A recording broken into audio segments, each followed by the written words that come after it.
안녕하세요. 당뇨인들의 당뇨 졸업을 돕는 한의사 당보만이원 종로점 대표원장 이희민입니다. 당뇨는 평생 관리하는 질병이 아니라 졸업할 수 있습니다. 또한 당뇨를 졸업하고자 하는 과정에서 합병증 위험을 줄일 수 있기 때문에 당뇨 졸업에 꼭 도전해야 합니다. 저의 이런 생각들을 이번에 출간한 저의 책 평생관리노 당뇨 졸업해야 합니다에 잘 담아두었습니다. 오늘도 당뇨 졸업에 대한 여러 말씀 드리도록 하겠습니다. 혈당을 낮추는 데 도움이 되는 가장 기본적인 생활 습관 하나를 꼽는다면 무엇인가요?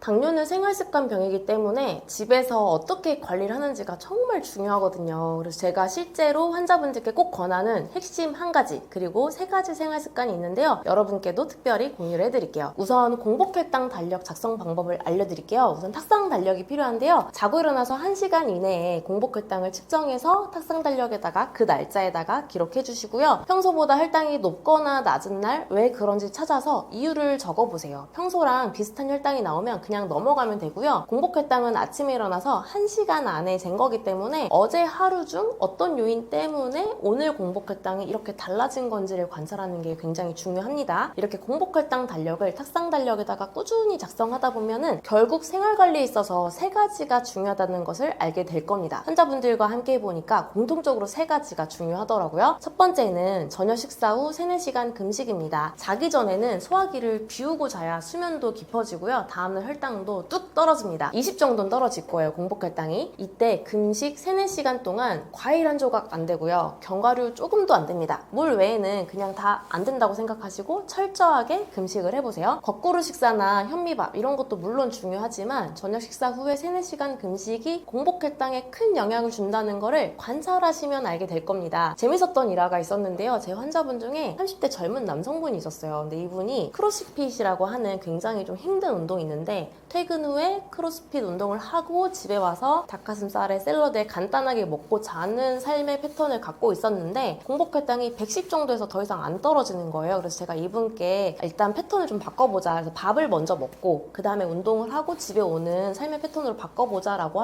말씀을 드려서 이분이 5시에 구내식당이 다행히 있어가지고 구내식당에서 5시 밥을 먹고 퇴근해서 크로스핏 운동을 똑같이 하고 집에 와서 잠을 자는, 그래서 음식을 먼저 먹고 3, 4시간 금식을 한 거죠. 이렇게 패턴만 바꿨는데도 공복혈당이 90대로 떨어져서 졸업을 하셨습니다. 당뇨를 이겨내신 거죠. 정말 3, 4시간 금식하는 게 중요하니까요. 이거 꼭 지켜주시고요. 그리고 두 번째는 11시 이전 취침과 7시간 이상 수면입니다. 수면이 부족하면 인슐린 저항성이 올라가고 스트레스 호르몬도 분비돼서 혈당이 같이 올라가거든요. 실제 공복혈당 달력을 작성해보면 생각보다 수면이 중요하네 이런 거 느끼실 거예요. 잠을 충분히 자고 나면, 푹 자고 나면 공복혈당이 낮아진다든지 아니면 반대로 수면이 부족하고 제대로 못 잤는데 다음날 공복혈당이 생각보다 높아진다든지 이런 경험을 하시면 왜 저희가 수면이 중요하다고 평소에 말씀을 드리는지를 몸소 깨닫게 됩니다. 그래서 재미있는 일화가 있었는데 이분은 평소에 공복혈당이 130 정도 나오시는 분이었어요. 근데 공복혈당 20 정도 떨어지는 거 굉장히 힘들잖아요. 그런데 어느 날 알람을 모르고 실수로 끄고 안 켜고 잔 거예요. 그러고 나서 아침에 공복혈당을 재보니까 평소에는 130대였는데 2시간 더 잔 걸로 110대로 떨어진 거죠. 20이 뚝 떨어진 겁니다. 20이 떨어지는 게 굉장히 힘든 게 공복혈당인데 그때 그분이 그래서 수면이 중요하구나. 나에게 적정 수면 시간은 이 정도구나를 많이 깨달았다고 합니다. 그래서 여러분도 수면 꼭 잘 지켜주시고요. 그리고 마지막 세 번째로는 운동이에요. 사실 운동은 열심히 했다고 다음날 공복혈당이 꼭 낮아지지는 않아요. 그리고 반대로 운동 안 해서 전날 운동 안 했다고 걱정했는데 다음날 공복혈당이 낮아졌던 그런 경험도 있을 겁니다. 참 이럴 때 배신감 많이 느끼시긴 하는데 그래서 운동을 해서 다음날 공복혈당을 당장 낮춘다는 마음을 좀 내려놓으셔야 하고 오히려 운동은 긴 호흡으로 꾸준히 하시는 게 맞고요. 내가 운동할 수 있는 시간대에 내가 좋아하는 운동을 체력에 맞게 해야지 장기적으로 운동을 할 수가 있습니다. 그래서 공복혈당 달력은 당뇨를 졸업하셨던 분들이 당뇨를 졸업할 수 있었던 가장 큰 꿀팁으로 뽑는 거기 때문에 꼭 작성해 보시고요. 관찰하면서 나에게 맞는 생활관리법을 찾아서 실천까지 해보세요. 그래서 관찰과 실천을 하는 게 공복혈당 달력의 핵심이고요. 이걸 꾸준히 하다 보면 어느덧 졸업과 가까워진 자신을 발견하실 겁니다. 책에서 강조한 식사 직후 졸림 증상은 왜 위험 신호인가요? 당뇨 초기에 몸이 보내는 대표적인 신호 중 하나가 바로 식곤증이에요. 그래서 이거 느끼시는 분들 정말 많잖아요. 밥 먹고 나서 30분에서 1시간 사이에 졸음이 쏟아지고 몸이 굉장히 무거워지죠. 또 머리도 멍해지고 집중도 잘 안 되기도 하고요. 이런 증상들이 반복된다면 이상하다 하고 한 번쯤 의심해 보셔야 합니다. 특히 식후혈당이 비정상적으로 치솟고 있다는 신호일 수 있거든요. 왜냐면 우리가 식사 후에 혈당이 급격하게 올라가면 우리 몸은 이를 잡기 위해서 인슐린을 대량으로 분비하고 이 인슐린이 혈당을 급격히 떨어뜨리면서 오히려 저혈당 상태에 가까운 혼란을 일으킵니다. 이런 결과로 뇌에 당이 부족해져서 졸리고 피곤하고 멍한 느낌이 드는 거거든요. 꼭 식곤증이 아니더라도 밥을 먹고 나면 더부룩하거나 가스가 차거나 속이 쓰리거나 이런 소화기 불편감이 있는 것도 마찬가지입니다. 모두 소화 기능이 저하됐을 때 나타나는 신호인데요. 이게 반복이 되면 결국 혈당 대사에 이상이 생기고 수년 내에 당뇨로 진행될 확률이 매우 높습니다. 극복 방법 알려드릴게요. 우선 먹고 나서 소화기 불편감이 없는 식사를 평소에 해야 되고요. 그래서 먹고 나서 불편한 음식은 피해 주시는 거죠. 그리고 식후에는 꼭 가볍게라도 10분 이상 걷기를 실천해 보시길 바랍니다. 이렇게 두 가지를 실천해 주시는 게 식후혈당 급등을 막고 식곤증을 막는데 정말 큰 도움이 됩니다. 하루 중 혈당이 특히 오르기 쉬운 시간대나 상황은 언제이며 그럴 때 집에서 대처하기 좋은 방법 알려주세요. 하루 중 혈당이 가장 높아지기 쉬운 시간대는 당연 식후입니다. 특히 식사를 하고 나서 30분에서 1시간 사이 혈당이 급격히 치솟는 혈당 스파이크 구간이 찾아오는데요. 이 시기를 잘 관리하지 않으면 췌장의 인슐린 부담이 커지고 점차 인슐린 저항성이 생기면서 당뇨로 이어질 가능성도 높아집니다. 실제로 식후혈당이 먼저 높아지고 후에 차츰 공복혈당이나 당화혈색소까지 높아지면서 당뇨로 진행되는 경우들이 많거든요. 따라서 식후혈당 상승은 향후 당뇨로 발전될 수 있어서 꼭 막아야 하는데요. 이때 가장 효과적인 방법 중 하나가 바로 식후 운동이에요. 식후 30분 이내에 걷기나 가볍게 자전거 타기 등등 부담 없는 움직임을 실천하시면 근육이 인슐린 없이도 혈중 포도당을 직접 흡수하기 시작하면서 혈당이 빠르게 안정됩니다. 단기적으로는 혈당을 떨어뜨리는데 매우 효과적이고요. 또 꾸준히 반복하면 장기적으로도 인슐린 저항성을 낮추는 데에도 큰 도움이 됩니다. 또 하나 함께 실천하면 좋은 방법이 바로 식사 순서 조절이죠. 이른바 거꾸로 식사법인데요. 보통 밥부터 먹는 습관이 있었을 텐데 채소, 그 다음에 단백질, 마지막에 탄수화물 이런 순으로 먹는 방식으로 바꿔보세요. 정말 자신이 좋아하는 채소 하나씩 준비해서 식전에 채소 먼저 먹고 당의 흡수를 천천히 유도해 식후혈당이 급격히 오르는 것을 막아줍니다. 실제 이렇게 순서만 바꿔도 혈당 스파이크와 인슐린 분비량이 모두 낮아진다는 것이 연구에서도 입증됐습니다. 아주 사소한 변화이지만 거꾸로 식사와 식후 운동 이렇게 두 가지 전략은 혈당 관리의 핵심 축이라고 할 수 있겠습니다. 한의사가 추천하는 혈당 조절에 도움이 되는 차나 간단한 음식이 있을까요? 환기차를 권해드리고 싶은데요. 우리가 삼계탕 하면 생각나는 약재가 바로 환기잖아요. 환기는 한의학에서 대표적인 기력 보강 약재인데요. 특히 환기에 들어있는 사포닌과 플라보노이드는 혈당을 천천히 오르게 합니다. 연구에서도 환기가 인슐린 민감성을 높이고 혈당을 낮추는 효과가 있음이 밝혀졌고요. 또 환기는 췌장의 베타세포 기능을 보호하는 효과도 있어서 실제 췌장 기능이 저하된 분들에게 췌장 회복에 도움이 되는 한약을 처방하는데 그때 제가 핵심으로 넣는 약재가 바로 환기입니다. 췌장이 회복되도록 돕다 보니까 인슐린 분비량이 실제로 증가해서 정상 범위로 회복되는 사례들이 많거든요. 환기는 구하기도 쉽고 맛도 괜찮기 때문에 물 대신 끓여서 마실 수 있고요. 우선 물 1리터에 환기 한 줌 정도를 넣고 2-30분 정도 끓여주시면 됩니다. 만약에 나는 조금 더 진하게 끓이고 싶다라고 하면 물이 절반으로 줄 때까지 계속 끓이면 됩니다. 꾸준히 드셔보시면 큰 도움이 되실 거예요. 병원 수치만으로는 알 수 없는 내 몸의 혈당 이상을 자가 체크할 수 있는 신호는 무엇인가요?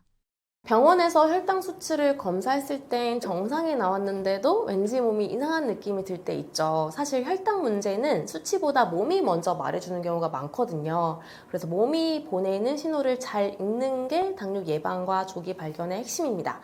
먼저 식후에 졸음이 심하게 몰려온다 또는 밥만 먹고 나면 멍하고 무기력해진다면 식후혈당이 급격히 오르고 급격히 떨어지면서 뇌에 당이 공급이 제대로 안 되는 상태일 수 있거든요. 이건 당 대사의 균형이 무너졌다는 대표적인 초기 신호입니다. 또 특별히 물을 많이 마신 것도 아닌데 소변을 자주 보거나 밤에 화장실을 자주 가는 경우도 의심해 볼 수 있어요. 혈당이 높으면 우리 몸이 포도당을 소변으로 내보내기 때문에 신장 쪽에서 과도하게 수분을 끌어쓰게 되고 그 결과 탈수 증상과 함께 잦은 갈증, 입마름이 동반되기도 하거든요.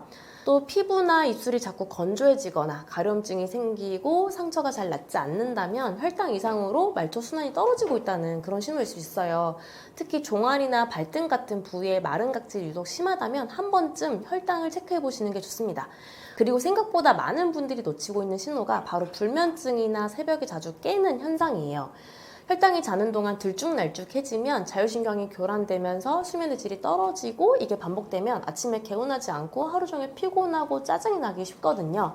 그래서 정리를 해보면 병원 수치가 정상이라 하더라도 졸음이나 갈증, 피부 건조, 불면, 잦은 소변 이런 몸의 반응이 계속된다면 내 몸이 혈당 이상을 경고하고 있을 수 있는 겁니다. 그래서 우리 몸은 절대 한 번에 아프지 않아요. 미리 신호를 줍니다. 방금 말씀드린 신호들 잘 관찰하시고 신호가 있다면 관리하고 치료하셔서 당뇨를 막으시길 바랍니다. 한국인의 당뇨는 마른 체형에서도 잘 생긴다고 하셨는데 그 원인은 무엇인가요?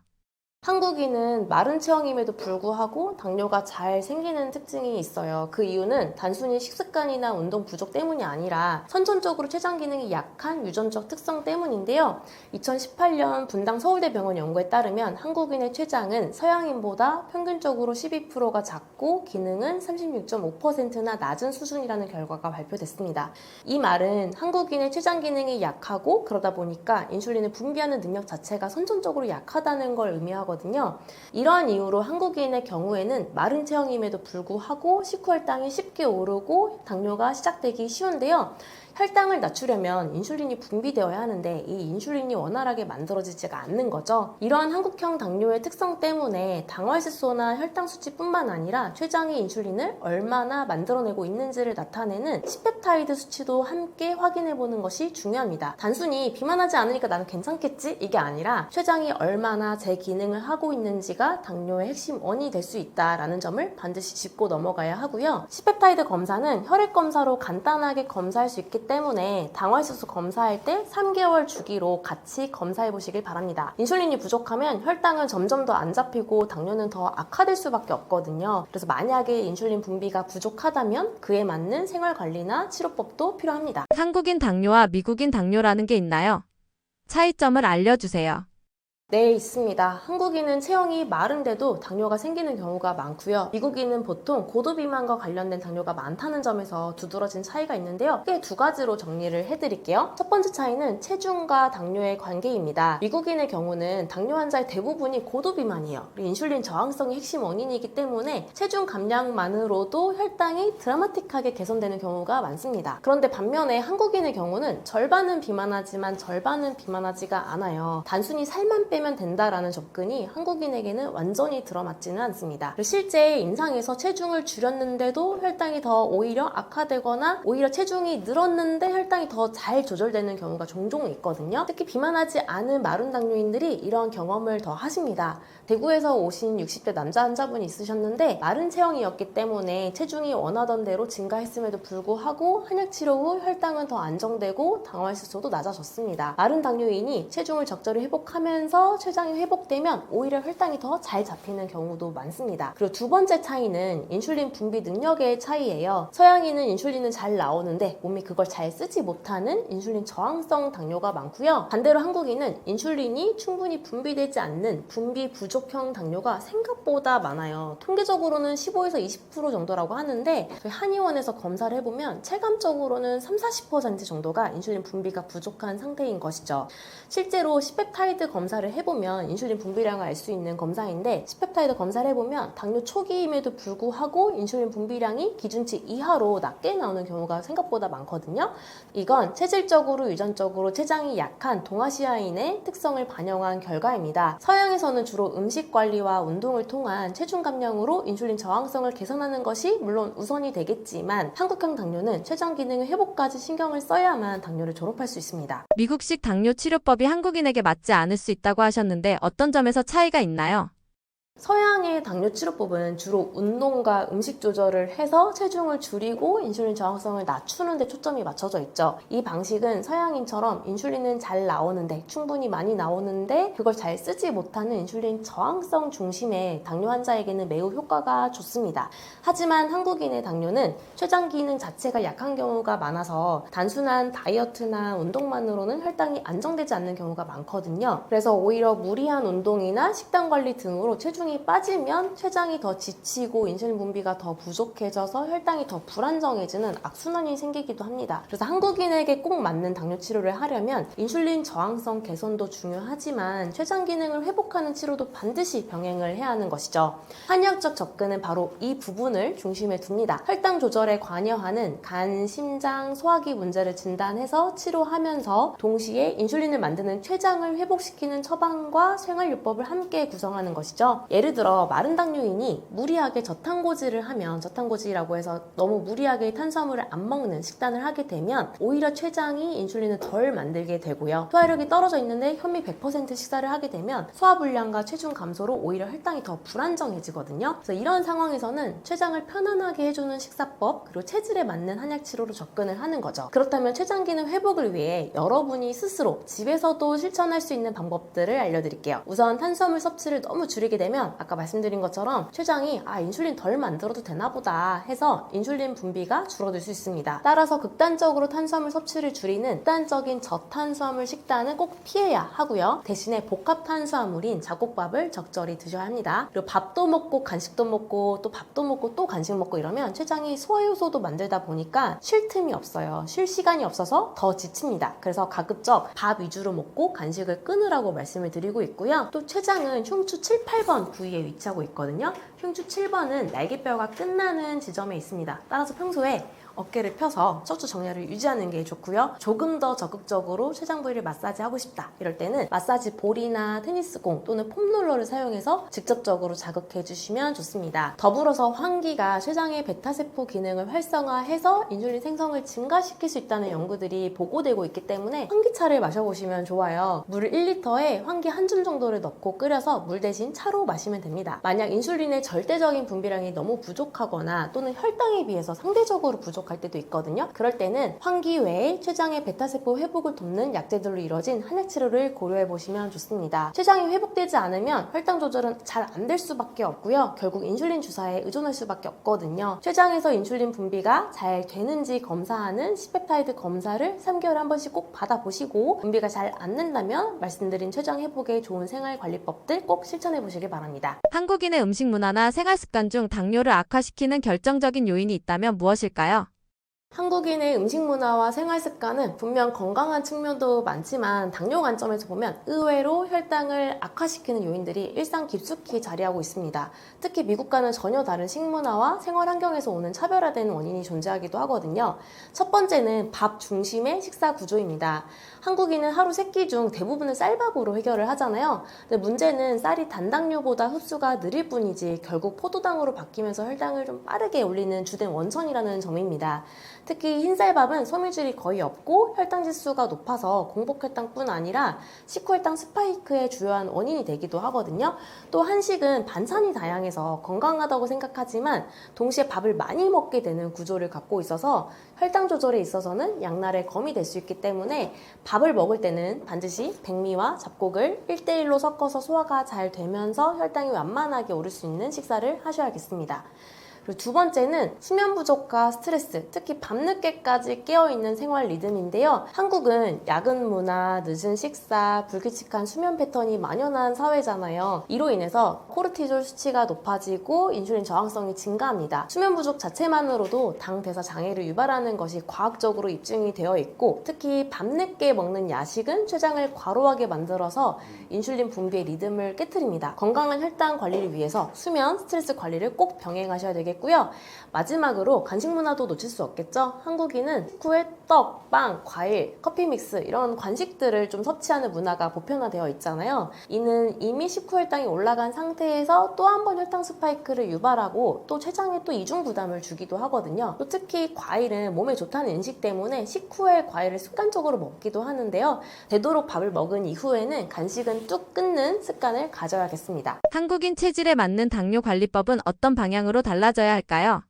한국인의 당뇨 관리는 단순히 혈당 수치를 낮추는 데 집중하기보다는 췌장 기능과 오장육부의 전반적인 기능 회복에 초점을 맞춰야 효과가 있습니다. 특히 마른 체형의 당뇨인이 많고 서양형 비만 당뇨와는 뚜렷한 차이가 있기 때문에 한의학적인 체질 기반 관리법이 반드시 필요합니다. 우선 첫 번째는 췌장을 회복하는 치료가 가장 우선입니다. 한국인의 경우에는 선천적으로 췌장이 작고 인슐린 분비 기능이 약한 경우가 많다고 말씀드렸잖아요. 당뇨 초기부터 인슐린 분비량이 부족한 분들이 의외로 많은데 단순히 혈당만 보고 식단 조절과 운동만 하다 보면 혈당은 더 오히려 불안정해질 수 있습니다. 이때는 C-펩타이드 검사를 통해서 인슐린 분비량을 먼저 확인을 해보시고 만약 인슐린 분비가 부족하다면 앞서 말씀드린 췌장 회복을 위한 방법들을 실천해 보시길 바랍니다. 그리고 두 번째는 마른 당뇨인의 경우 오히려 체중을 회복하는 전략이 필요합니다. 마른 당뇨인데 살찌우려고 하면 혈당이 올라가고 또 반대로 혈당 오를까봐 식단 조절하면 살이 빠져요. 어떻게 하나요? 이런 고민하시는 분들 정말 많거든요.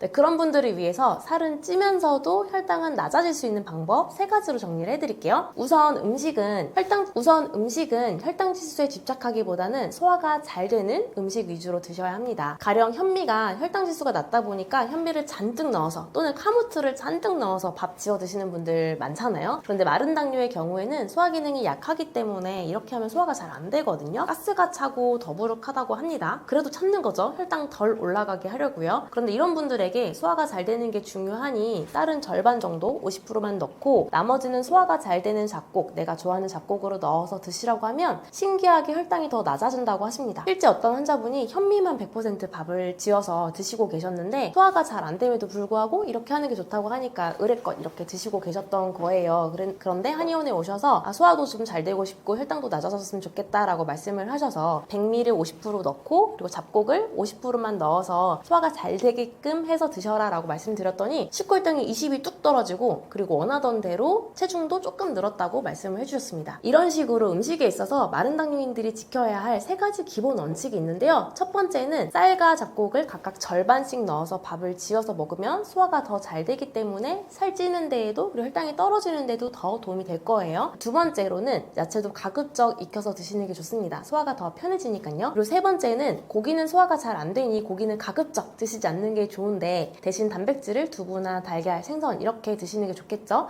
그런데 만약 고기를 먹고 싶다라면 돼지고기나 소고기보다는 소화가 그나마 편한 닭고기를 권해드립니다. 그리고 다음으로는 운동인데요. 걷기는 그래도 괜찮은데 너무 땀이 날 정도로 운동하는 좀 줄넘기나 빠르게 달리기 이런 유산소 운동은 마른 당뇨인들의 경우에는 체중이 너무 빠질 수가 있어서 권장하지 않고요. 대신 근력 운동 위주로 할 것을 권합니다. 근육은 혈당의 저장소이기 때문에 근육이 더 많아질수록 혈당이 잘 조절됩니다. 근력 운동 위주로 하셔도 충분합니다. 그리고 마지막으로 수면 스트레스인데요. 생각보다 이 2가지가 마른 당뇨인에게는 정말 중요합니다. 저는 한 80% 비중이 음식 운동보다는 수면 스트레스 있다고 말씀드리거든요. 마른 당뇨인에게 특히요. 수면은 충분히 자고 잘 자야 하는데요. 생각보다 잘 못 주무시는 분들이 많아요. 수면의 질을 높이기 위해서 여러 가지를 실천하셔야 됩니다. 맨발 걷기, 족욕, 반신욕 같은 이런 하체 순환을 돕는 것도 하시고 커피도 끊고 자기 전에 2시간 동안 핸드폰이나 TV 안 보는 것도 하시고 자려고 누워서는 호흡도 하시고 이런 노력을 하면서 동시에 11시나 12시 전에는 눕고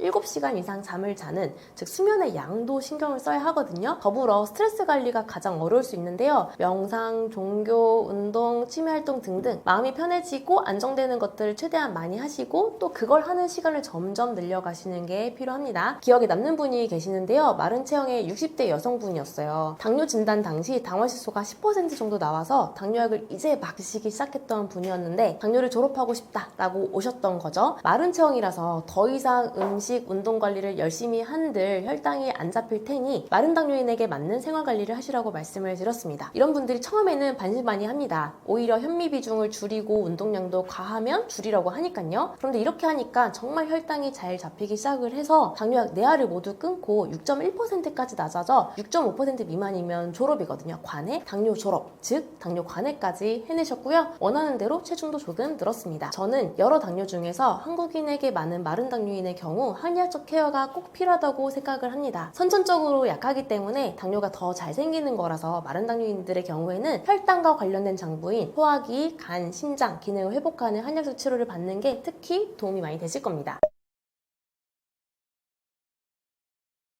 당뇨는 평생 관리하는 병이 아닙니다. 졸업할 수 있는 병입니다. 그리고 졸업을 해야 하는 병이기도 합니다. 단 한 번이라도 졸업을 하면 심장질환 위험 40% 그리고 콩팥질환 위험은 33%가 줄어든다는 사실은 이미 연구로도 입증이 됐습니다. 당뇨를 그냥 관리만 하다가 합병증을 기다릴 게 아니라 지금 당장 졸업에 도전해야 하는 이유입니다. 건강상의 이득이 훨씬 더 크기 때문이죠. 또한 당뇨를 졸업한 분들은 혈당뿐만 아니라 소화나 수면, 피로, 변비 같은 전반적인 건강이 회복되는 경험을 하십니다. 진짜 건강으로 가는 길, 저는 당뇨 졸업이 유일한 해답이라고 확신합니다. 그 시작은 거창할 필요가 없습니다. 오늘 저녁부터 저녁 식사 후 3-4시간 금식, 이것만 실천해보세요. 그 작은 변화 하나가 내일의 공복 혈당을 바꾸고 인생을 바꾸고 졸업을 만들어줄 겁니다. 당뇨는 평생 관리하는 병이 아닙니다. 당뇨는 졸업 가능한 병입니다. 지금 도전하시고요. 우리나라 600만 당뇨인이 모두 당뇨를 졸업하는 그날까지 저도 함께 연구하고 노력하겠습니다.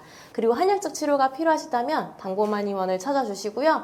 당뇨에 대한 정보는 당뇨스쿨 유튜브 채널을 통해서 일주일에 3번씩 업로드되고 있기 때문에 당뇨에 대한 모든 정보는 당뇨스쿨을 통해서 편하게 시청하시면 되겠습니다. 감사합니다.